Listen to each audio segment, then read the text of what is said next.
సమయంలో దేవుని పరిశుద్ధ లేఖనాన్ని ఒకసారి జ్ఞాపకం చేసుకుందాం.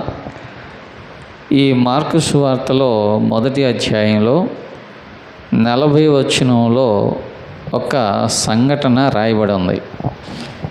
మరి యేసు ప్రభు వారు ఆయన భూమి మీద జీవించిన దినాల్లో అనేకులను స్వస్థపరిచారు, దయ్యములను వెళ్ళగొట్టారు, రోగులను స్వస్థపరిచారు, చనిపోయిన వారిని కూడా లేవనెత్తాడు.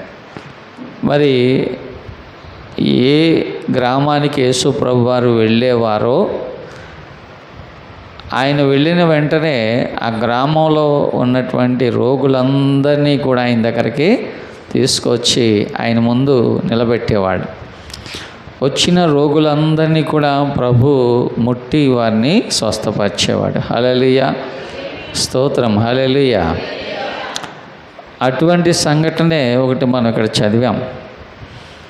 ఒక కుష్ఠరోగి ఆయన యొద్దకు వచ్చి ఆయన ఎదుట మోకాళ్ళుని నీకిష్టమైతే నన్ను శుద్ధినిగా చెయ్యగలవని ఆయనతో చెప్పి ఆయనను వేడుకొనగా మంచి లక్షణాలు కనిపిస్తున్నాయి ఇక్కడ. ఆ కుష్ఠరోగి వచ్చి యేసుక్రీస్తు ఎదుట మోకాళ్ళుని, ఈ మాట గమనించండి, యేసు ప్రభు ఎదుట మోకరించాడు. మరి ఒక భక్తుడు అంటాడు, మన మోకాళ్ళు మనం వేయగలిగితే మన మోకాళ్ళలోనే మనకు ఆశీర్వాదం ఉందంట. హల్లెలూయా.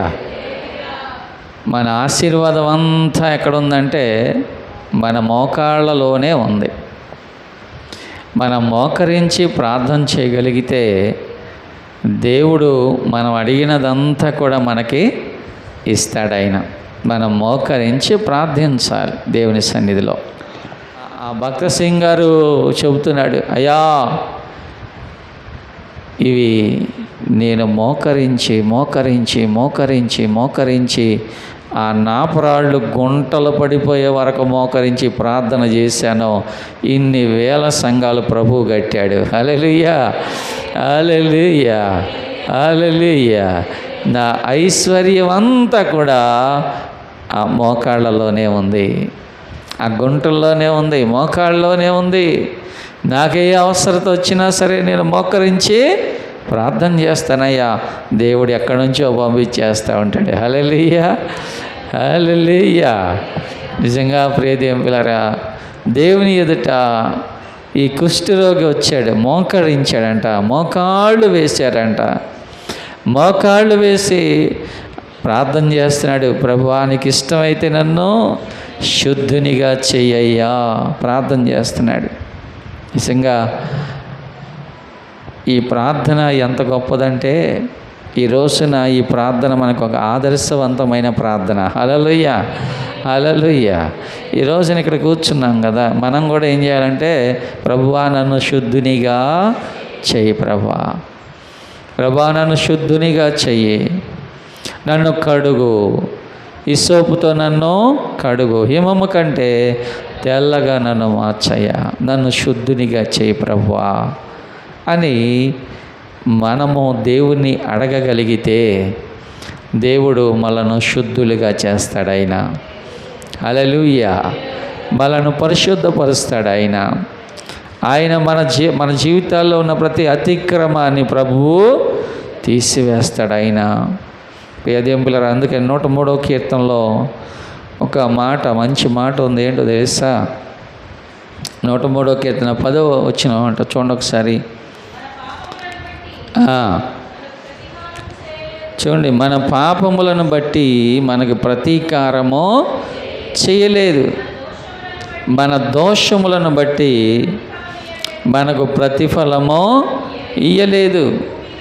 భూమి కంటే ఆకాశం ఎంత ఉన్నతమైనదో ఆయన యందు భయభక్తులు గల వారి ఎడల ఆయన కృప అంత అధికముగా ఉన్నది. పడమటికి తూర్పు ఎంత దూరమో ఆయన మన అతిక్రమములను మనకు అంత దూరపరిచి ఉన్నాడు. తండ్రి తన కుమారుడు ఇలా జాలి పడినట్లు యెహోవా తన యందు భయభక్తులు గల వారి ఎడల జాలిపడును. హల్లెలూయా. చూసారా ఎంత చక్కగా ఉంది ఈ మాట. ఆయన మన పాపములను బట్టి మనకి ప్రతీకారం చేసే దేవుడు కాదు. ప్రతీకారం ఎవరు చేస్తారు? మనుషులు చేస్తారు. ప్రతీకారం పగ ఇవన్నీ మనుషుల్లో ఉంటాయి. కానీ దేవుడు ప్రేమ స్వరూపి. ఆయన దగ్గరకు వచ్చి మోకరించి మనం ప్రభువా నన్ను శుద్ధినిగా చేయవా అని మనం అడిగితే ఆయన ప్రతీకారం చేసే దేవుడు కాదు, ఆయన ప్రేమించే దేవుడు. ఆయన క్షమించే దేవుడు. తూర్పుకి పడమర ఎంత దూరమో మన అతిక్రమములను మనకంత దూరపరిచే దేవుడు ఆయన త్రోసివేయడు మనల్ని. ఆయన మనల్ని అసహించుకోడు. ఆయన మనల్ని దూరంగా పక్కకి జరిపేయడు. ఆయన మనలను కౌగిలించుకుంటాడు. హల్లెలూయా. అవునా? తప్పిపోయిన కుమారుని కౌగిలించుకున్నాడా తండ్రి? లేదా? ఏమండి? కౌగిలించుకున్నాడా? చిచి మురికి వేదవా అవకడబో అన్నాడా? మురికి వేదవా అవకడికి వెళ్ళు అన్నాడా? కానలేదు. వాడు ఎంత మురికిగా ఉన్నా కౌగిలించుకున్నాడు, ముద్దు పెట్టుకున్నాడు. ఎంత ప్రేమ. అందుకే ఆంధ్రక్రైస్తవ కీర్తనలో ఎంత ప్రేమ ఇంతయని వర్ణించలేను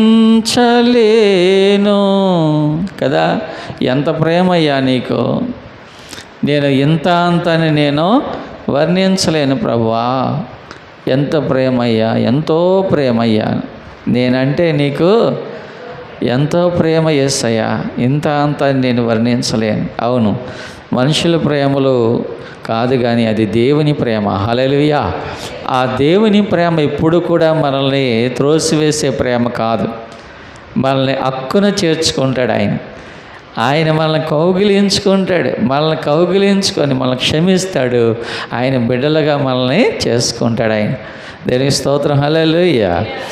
కనుక ప్రియ దేవులారా, ఇక్కడ ఆ కుష్ఠరోగి ప్రార్థన చేశాడు, ప్రభువా నన్ను శుద్ధినిగా చెయ్యి ప్రభువా అన్నప్పుడు ఆయన కనికరపడి చెయ్యి చాపి ఏమండి అతన్ని ముట్టి ప్రభు ఏమన్నాడు? నాకు ఇష్టమే. హల్లెలూయా. అందుకేగా మరి ఆయన పరలోకాన్ని విడిచి వచ్చింది. ఎందుకు?